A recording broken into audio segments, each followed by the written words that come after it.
Hi everyone, welcome back to the LAB Grotto. It's been a hot minute since I've been behind a camera and I don't really remember what I'm doing, so just bear with me if it all goes horribly wrong. Before I jump into the main content of today's video, I do have some exciting news. LAB Events is back for 2019. Those of you who came to my speed networking last year will know that it was an epic success, so I'm kicking off with a whole new series of events this year. The first one I'm really excited about is a joint venture with Birmingham Tech Week, and I am doing a Law Tech Power Panel at Metrobank in Birmingham, and that's taking place next Wednesday, the 9th of October. So I've got three amazing panel speakers who are going to be talking to us about the past, present and future of law tech. So if you're interested in technology and its impact on the legal profession, future trends, how you can get into law tech, how you can get more involved in the space, then please sign up and come along. I'm going to be providing food and drinks. There's going to be a networking opportunity afterwards. I'm going to be there. A couple of my legal pals are going to be there. The panelists are really influential.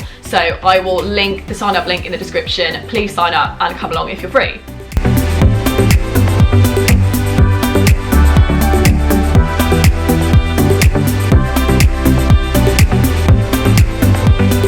Into the main part of today's video. I am going to apologise for the fact that this is another SQE video, but the SQE is really important and it's relevant to the majority of you who are watching these videos. Okay, so early this week I went to SRA HQ, which is handily in Birmingham, to talk about the SQE1. So it was basically a focus group with a number of different people from a number of different firms of all different shapes and sizes across the Midlands to talk about what the SQE1 exams should look like. I'm not going to go through the whole history of what the SQE is. If you need some backstory, please watch this video from last week as well as some others that I've done previously about the SQE, and then come back to this one. So the first interesting thing that I noticed about this focus group was that all the law firms that were represented there were all envisaging that they would recruit their trainees, i.e. new style trainees, before SQE1 and SQE2 and support their trainees through the process to a greater or lesser extent. So some of the larger firms were suggesting that they would recruit at graduate level, fund their trainees through SQE1, SQE2, alongside a prep course provided by University of Law, BPP, someone like that, and that the trainees would then start their 2-year qualifying work experience once they'd completed SQE1 and SQE2. Second school of thought, again, recruit at graduate level, fund their trainees through SQE1 and SQE2, but alongside their 2 years qualifying work experience, i.e. no prep course. Option 3, recruit at graduate level and put their trainees through SQE1 and SQE2, but they'd be expected to self-fund that alongside their 2 years of qualifying work experience, i.e. no prep course with that one either. So those were the three schools of thought within that room. I mean, there are other focus groups going on across the country, so I can't say that's representative of how the entirety of Britain is going to recruit, but it was interesting that there were fairly wide spread of firms represented there, but they were all intending to recruit at graduate level and then put their trainees through the process at differing levels. Second interesting thing was that we still don't really know what SQE1 looks like. It's definitely going to consist of some multiple choice questions that test what they call functional legal knowledge. So your actual core legal knowledge, the basic kind of what you would study on a law degree effectively. But then there are some discussions whether it's solely going to test functional legal knowledge or whether it's also going to combine a skills test as well. And if it is going to combine a skills test, how are those skills going to be assessed and what's going to be the weighting between the functional legal knowledge and the skills. And there was a wide variety of opinion in that room about what that should look like, and we didn't reach any real consensus, and I think we're still quite a way off reaching a consensus on that. Third interesting thing was that all of the people in that room represented law firms, and as I mentioned earlier, they were all intending to recruit at graduate level and put trainees through the SQE1 and SQE2.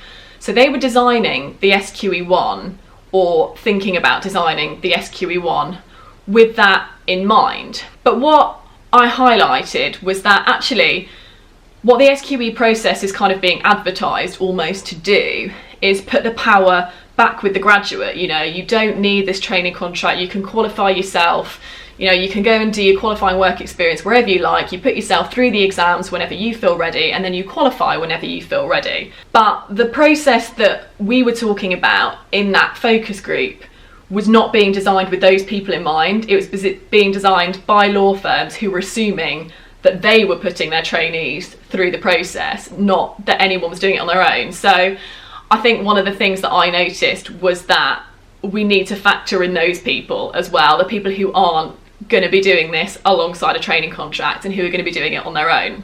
So what does this mean for you? $64,000 question. It's still really difficult to say because we're still in such early stages of it, and it's still very clear to me that we're a long way off having any kind of finalised idea of what this is going to look like. But I think I can say a couple of things about this.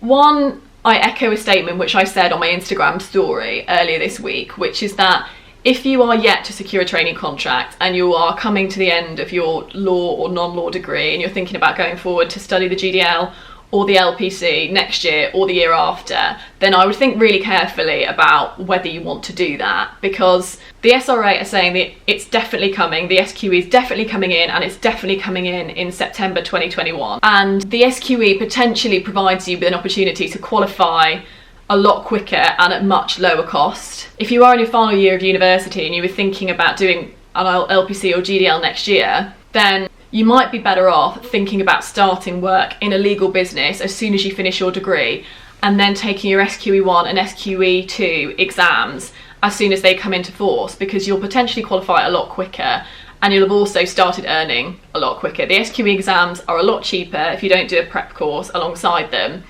and you're also not taking the time out to study full time, which you would be with the GDL and LPC. So it's potentially a lot quicker and a lot cheaper for you to do the SQE route. The second thing that it means for you is that if you want to work in a law firm, the SQE is not necessarily a get out of jail free card when it comes to getting a training contract, because it seems to me very much like, for all intents and purposes, law firms are going to recruit in very much the same way as they always have done. And that's unsurprising actually, because it wasn't law firms who came up with this idea to change things.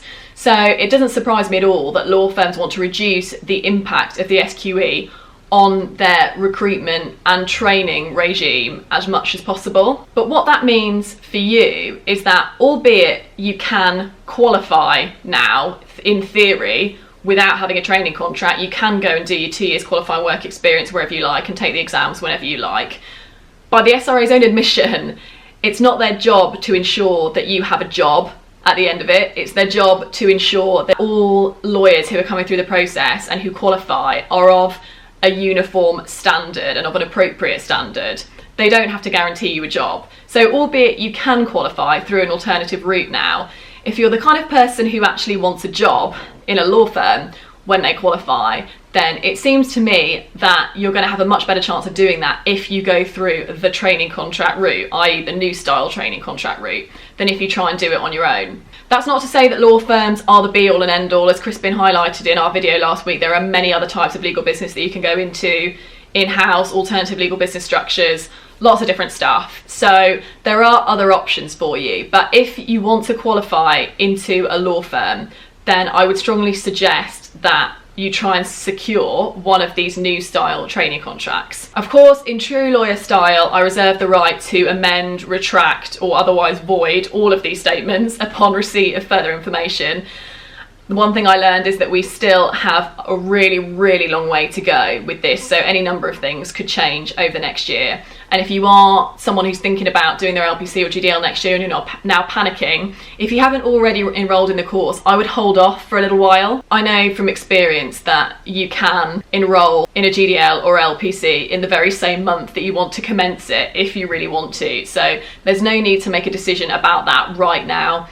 I would leave it for a little while and see what happens with the landscape, see what more information becomes available, and then make your decision a little bit later on. In the meantime, try not to panic too much. I'm sure it's probably all going to be fine.